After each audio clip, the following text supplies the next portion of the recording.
i-discuss natin for today is ano ba yung mga mistakes na nagawa natin. Okay? Mga nagawa ko before. Okay?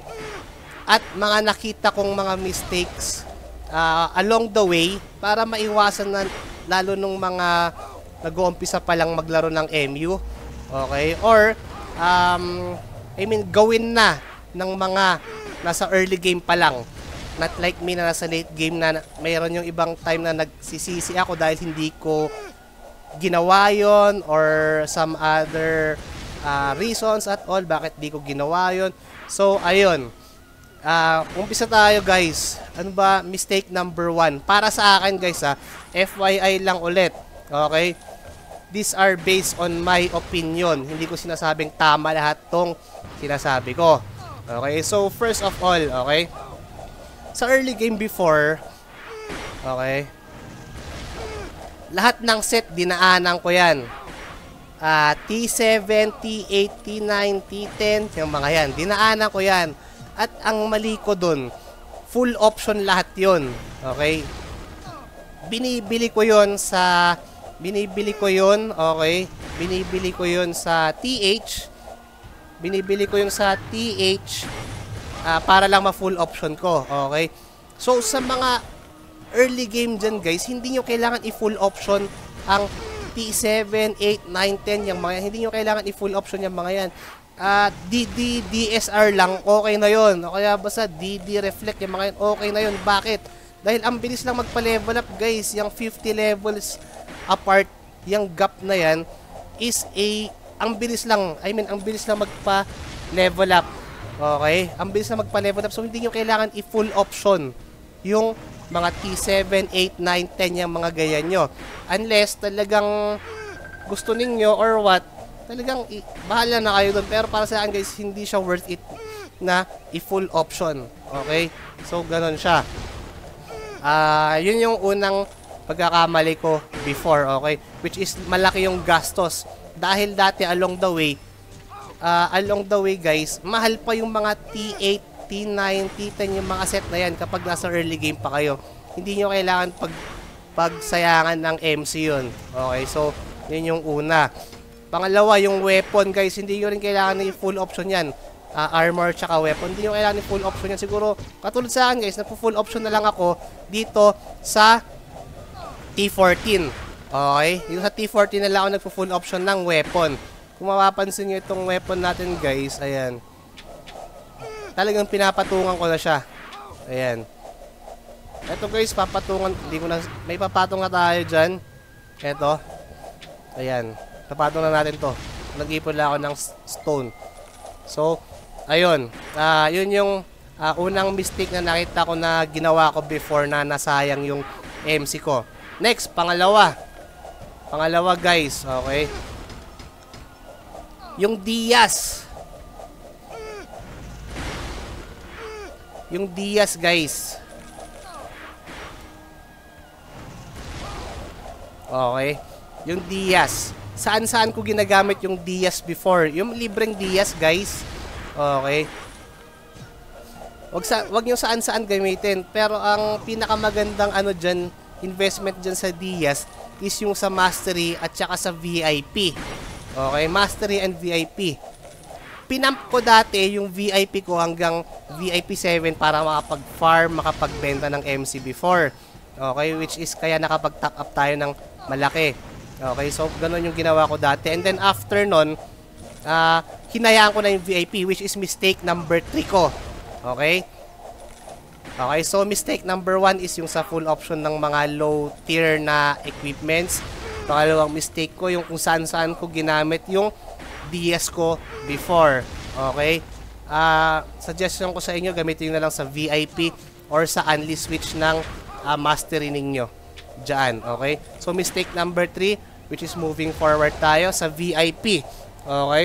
Sa VIP. Pinamp ko yung VIP ko dati hanggang VIP 3, ay VIP 7. Okay? After that, pinabayaan ko. Okay? Sa ngayon, nagsisisi ako bakit hindi ko pinamp yung VIP ko. Ngayon guys, kung mapapansin nyo yan, si Sir Dodong Lee, si Director, sila Boss Japs, sila Gui, sila Jose, sobrang level gap na ako sa kanila. Bakit? Sila nasa VIP, nasa ano na sila nasa Sanctuary 6 na sila, ako nasa 5 pa rin.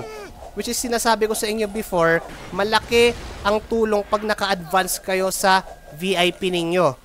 Okay? Sinasabi ko yan sa inyo, ako mismo hindi ko nagawa. Okay? So ngayon guys, nag-ahabol ako ng VIP ko ngayon. Okay? 30 stars, 31 stars. Okay, yung kailangan natin dito. Pinapump ko na to ngayon, hinahabol ko siya. Okay, so yun yung pangatlong nagsisisi ako. Bakit before, nung nasa VIP 7 ako, pinabayaan ko talaga, hindi ko kinakargahan guys. Hindi ko kinakargahan kahit yung dito.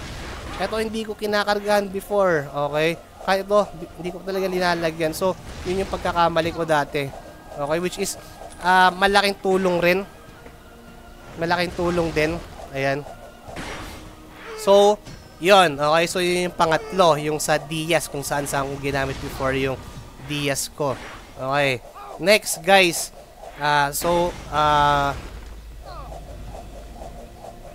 Next is yung sa fruits. Okay. Fruits, which is etong sa allocate natin, guys. Ayan.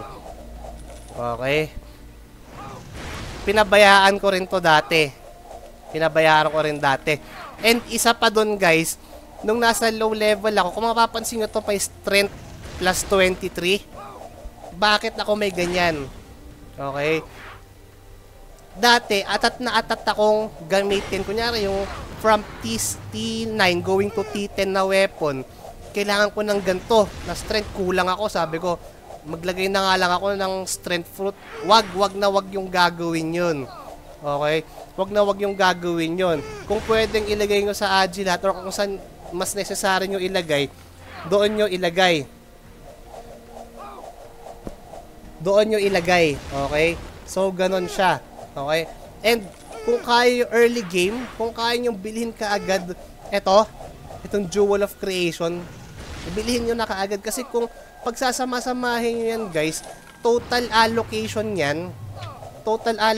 yan is 600 points. Ito allocated points. 600 yan, 600 points. Kung i-divide mo yan sa lumalabas na ano dito, 6 allocation per level, 600 divided by 6, that's 100 levels. Okay? So, it's a very, very big, ano na naman, ang laking tulong na naman yon. Okay? Which is, pinabayaan ko rin before and then ngayon naghahabol na naman tayo. Okay, so ganon yung sa fruits. Okay, ngayon nirarush na natin dahil hindi natin pinagtuunan ng pansin yan before. Okay, so yun yung pang-apat natin. Yun yung pang-apat natin. Guys, next natin, ang next dun guys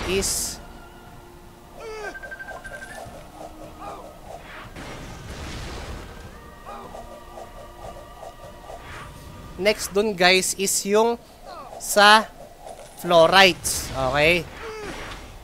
Before, bago nag-merge yung server, guys, yung fluorites natin, puro level 7, 8, ganun lang siya.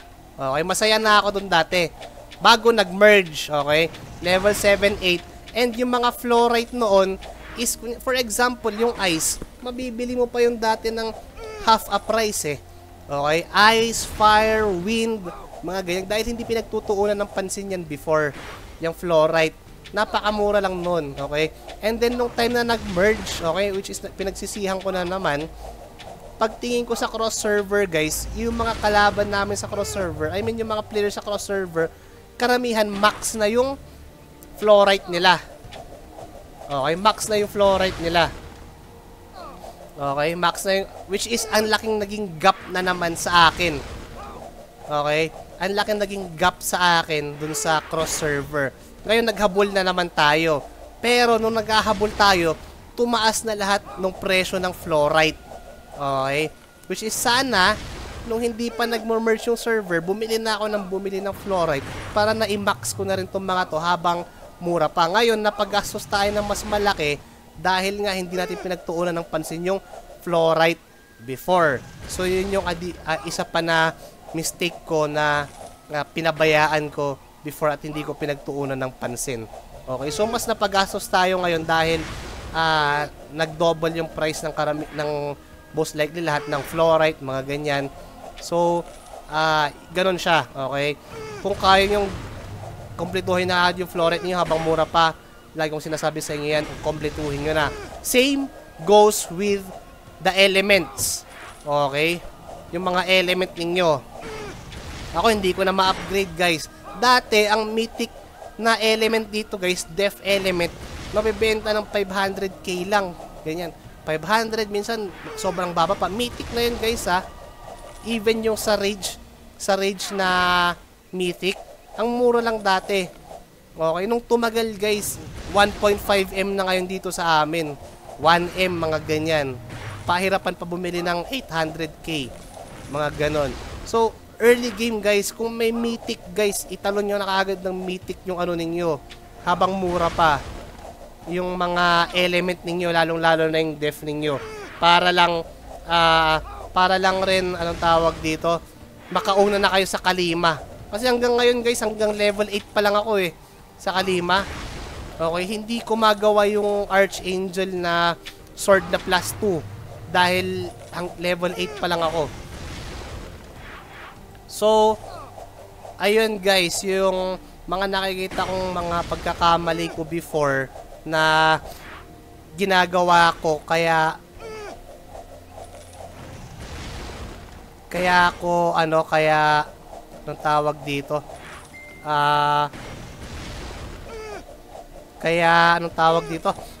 sinishare ko na sa inyo para lang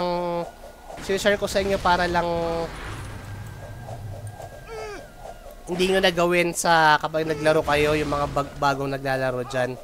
So, ayun. Isa pa, guys, okay, bakit nalilate, nade-delay yung iba sa level? Okay, dahil sa pag-PK. Okay, dahil sa pag-PK, guys, mas matagal yung time ng pag-PK nila kaysa yung anong tawag dito? Pag-farm nila o kaya pagpapa-level up nila. Ito yung magtataka sila, bakit nade-delay ako, mga ganyan? Ba't nade-delay ako, ganito, ganyan? Okay? So, mas matagal yung time ng pag-PK nila. Okay? Kasi kaya sila nade-delay is yung PK all day sila, mga ganyan, which is iwasan ninyo, guys. Kung gusto niyo maka-ahead kayo, magpa-level kayo. Okay? Hayaan nyo yung PK na yan. Mas marami lang kayong makakaaway sa ganyan, di ba? Pag mga ganyan na PK kayo ng PK. So, para sa akin, guys, yun lang naman yung mga nakikita kong mga pagkakamali ko before, kaya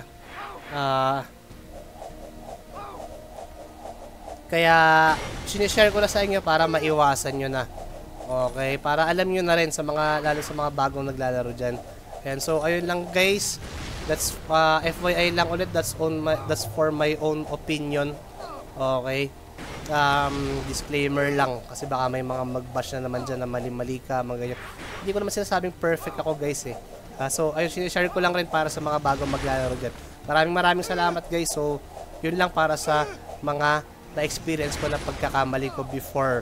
Na sana ginawa ko na habang maaga pa para hindi ako nahirapan dito sa late game. So, ayun, guys. Thank you.